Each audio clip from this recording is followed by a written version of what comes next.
Сәлем достар, біз бүгін макарон қосылған етпен жасалатын тағам дайындайтын боламыз. Қуырылған макаронмен және етпен бірге достар. Біз бірінші қосып аламыз сенсорный плитамызды. Наны 7-ге қоямыз. 7 нормальный температура. Одан кейін 10-40 минутқа қойып қоямыз.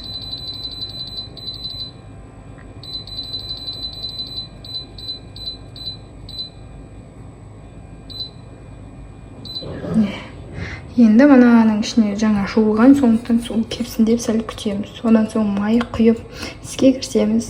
Бізге керек ингредиенттер мыналар.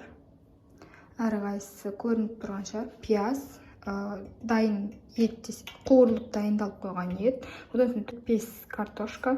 Одан соң бізде міне томат и ақ май. Мен бірінші ақ май құйып қойдым, қызып жатыр бұл. Одан соң дәмдеуіштер және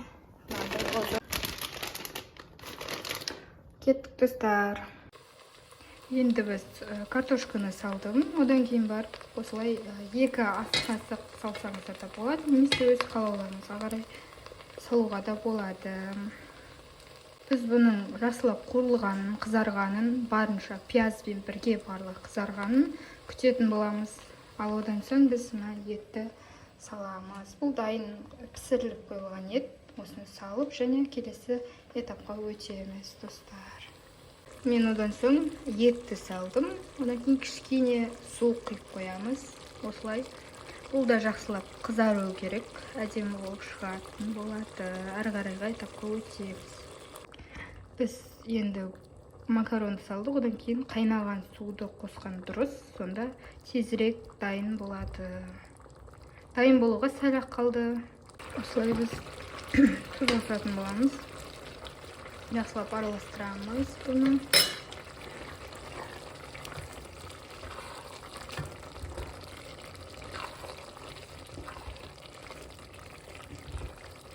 Одан соң дәмдеуіштерді қосатын боламыз.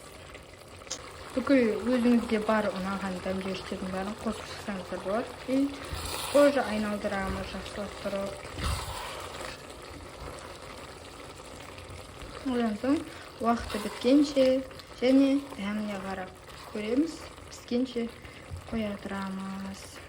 Қақпаған жапсаңыздар да, жаппасаңыздар да болады. Міне осылай бізде дайын болады достар. Сау болыңыздар.